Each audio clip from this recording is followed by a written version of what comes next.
क्या दामोदर सावरकर ने कभी अंग्रेजों से माफी मांगी थी या नहीं? वैसे तो इसका कोई रिकॉर्ड नहीं है, लेकिन जानकारों के अनुसार सावरकर ने कई बार अंग्रेजों से माफी मांगी थी और अंग्रेजों से उनको 60 रुपए प्रति माह पेंशन भी मिलती थी। संसद में हाल ही में सवाल उठा था कि क्या सावरकर ने सेल्युलर यानी काला पानी जेल में रहते हुए ब्रिटिश हुकूमत से माफी मांगी थी। केंद्रीय संस्कृति मंत्री प्रहलाद पटेल ने इसके बारे में कहा था कि अंडमान और निकोबार प्रशासन के पास ऐसा कोई रिकॉर्ड उपलब्ध नहीं है जिससे यह स्पष्ट हो कि सावरकर ने अंग्रेजों से माफी मांगी थी या नहीं। उन्होंने कहा, जिस तरह की जानकारी अंडमान और निकोबार प्रशासन के आर्ट एंड कल्चर विभाग से मिली है उसके मुताबिक सेल्युलर जेल में रहते हुए किसी तरह की दया याचिका देने का कोई रिकॉर्ड मौजूद नहीं है जिससे इस बात की पुष्टि हो कि उन्होंने माफी मांगी थी या नहीं। केंद्र सरकार की ओर से यह बयान ऐसे वक्त में आया है जब हिंदुवादी नेता सावरकर को भारत रत्न देने की मांग चल रही है। सत्ताधारी बीजेपी इसके पक्ष में नजर आ रही है, लेकिन विपक्षी दल इसका विरोध कर रहे हैं। बीते साल महाराष्ट्र चुनाव के दौरान भी सावरकर को भारत रत्न देने का मुद्दा गरमाया था। बीजेपी ने राज्य में चुनाव के दौरान इस बात को उठाया था। हालांकि विपक्षी पार्टियों का कहना है कि जिस शख्स का नाम महात्मा गांधी की हत्या में आया हो उसे भारत रत्न देने की मांग करना कितना गलत है। हालांकि सावरकर को इस मामले में अदालत ने बरी भी कर दिया था। सावरकर पर शोध करने वाले निरंजन तकले बताते हैं 1910 में नासिक के जिला कलेक्टर जैक्सन की हत्या के आरोप में पहले सावरकर के भाई को गिरफ्तार किया गया था। सावरकर पर भी आरोप लगा था कि उन्होंने लंदन से अपने भाई को एक पिस्टल भेजी थी जिसका हत्या में इस्तेमाल किया गया था। अपने राजनीतिक विचारों के लिए सावरकर को पुणे के फर्ग्यूसन कॉलेज से निष्कासित कर दिया गया था। साल 1910 में उन्होंने नासिक के कलेक्टर की हत्या में संलिप्त होने के आरोप में लंदन से गिरफ्तार किया गया और एस मौर्य नाम के पानी के जहाज से उन्हें भारत लाया जा रहा था।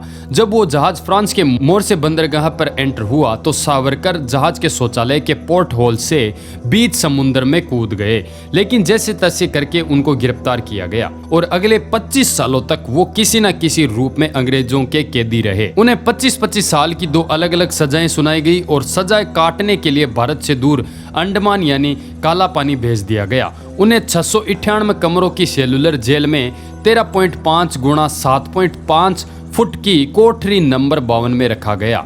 वहां के जेल जीवन का जिक्र करते हुए आशुतोष देशमुख सावरकर की जीवनी में लिखते हैं कि अंडमान में सरकारी अफसर बग्घी में चलते थे और राजनीतिक कैदी इन बग्गियों को खींचा करते थे। वहां ढंग की सड़कें नहीं होती थी और इलाका भी पहाड़ी होता था। जब कैदी बग्गियों को नहीं खींच पाते थे तो उनको गालियां दी जाती और उनकी पिटाई होती थी। परेशान करने वाले कैदियों को कई दिनों तक पनियल सूप दिया जाता था। उनके अलावा उन्हें कुनेन पीने के लिए भी मजबूर किया जाता था। इससे उन्हें चक्कर आते, कुछ लोग उल्टियां कर देते और कुछ लोगों को बहुत दर्द होता था। लेकिन यहाँ से सावरकर की दूसरी जिंदगी शुरू हो जाती है। सेल्युलर जेल में उनके काटे 9 साल 10 महीनों ने अंग्रेजों के प्रति सावरकर के विरोध को बढ़ाने के बजाय समाप्त कर दिया था। निरंजन तकले बताते हैं, मैं सावरकर की जिंदगी को कई भागों में देखता हूँ। उनकी जिंदगी का पहला हिस्सा एक क्रांतिकारी का था जिसमें उन्होंने 1857 की क्रांति पर किताब भी लिखी थी। इसमें उन्होंने बहुत अच्छे शब्दों में धर्मनिरपेक्षता की वकालत की थी। गिरफ्तार होने के बाद असलियत से उनका सामना हुआ। 11 जुलाई 1911 को सावरकर अंडमान पहुंचे और 29 अगस्त को उन्होंने अपना पहला माफीनामा लिखा, वो भी वहां पहुंचने के 1.5 महीने के अंदर। इसके बाद 9 सालों में उन्होंने 6 बार अंग्रेजों को माफी पत्र भी दिए। एक और कैदी बरिंदर घोष ने बाद में लिखा कि सावरकर बंधु हम लोगों को जेलर के खिलाफ आंदोलन के लिए गुपचुप तौर से भड़काते थे, लेकिन जब हम उनसे कहते कि खुलकर हमारे साथ आइए तो वो पीछे हो जाते। निरंजन तकले बताते हैं कि हर 15 दिन पर वहां कैदी का वजन लिया जाता था। जब सावरकर सेल्युलर जेल पहुंचे तो उनका वजन 112 पाउंड था। 2.25 साल बाद जब उन्होंने सर रेजिनॉल्ड क्रेडोक को अपना चौथा माफीनामा दिया तो उनका वजन 126 पाउंड था। इस तरह उनका 14 पाउंड वजन बढ़ा था। जेल में रहने के दौरान अपने ऊपर दया करने की गुहार करते हुए उन्होंने सरकार से खुद को भारत की किसी जेल में भेजे जाने की प्रार्थना भी की थी। इसके बदले में वो किसी भी हैसियत में सरकार के लिए काम करने के लिए तैयार थे। सावरकर ने यह भी कहा था कि अंग्रेजों द्वारा उठाए गए कदमों से अब उन्होंने हिंसा का रास्ता छोड़ दिया है।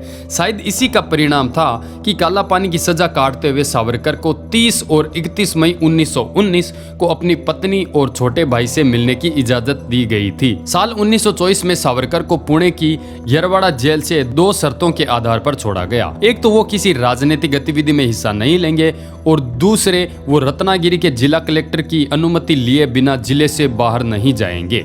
निरंजन तकले बताते हैं, सावरकर ने वायसराय लिन लिथगो के साथ लिखित समझौता किया था कि उन दोनों का उद्देश्य समान है, गांधी, कांग्रेस और मुसलमानों का विरोध करना।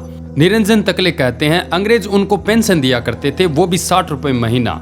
तो वो अंग्रेजों की ऐसी कौन सी सेवा करते थे जिनके लिए उनको पेंशन मिलती थी? वो इस तरह की पेंशन पाने वाले अकेले शख्स थे। सावरकर की छवि को उस समय बहुत धक्का लगा जब 1949 में गांधी हत्याकांड में शामिल होने के लिए 8 लोगों के साथ उन्हें भी गिरफ्तार कर लिया गया, लेकिन ठोस सबूतों के अभाव में वो बरी हो गए। नीलांजन मुखोपाध्याय बताते हैं, पूरे संघ परिवार को बहुत समय लग गया गांधी हत्याकांड के दाग को हटाने में। सावरकर इस मामले में जेल गए, फिर छूटे और 1966 तक जिंदा रहे। आरएसएस ने भी उनसे पल्ला झाड़ लिया और वो उनके लिए हमेशा हाशिए पर ही रहे, क्योंकि उनसे गांधी हत्या की शक की सुई कभी हटी ही नहीं। कपूर आयोग की रिपोर्ट में भी साफ कहा गया था कि उन्हें इस बात का यकीन नहीं है कि सावरकर की जानकारी के बिना गांधी हत्याकांड हो सकता था।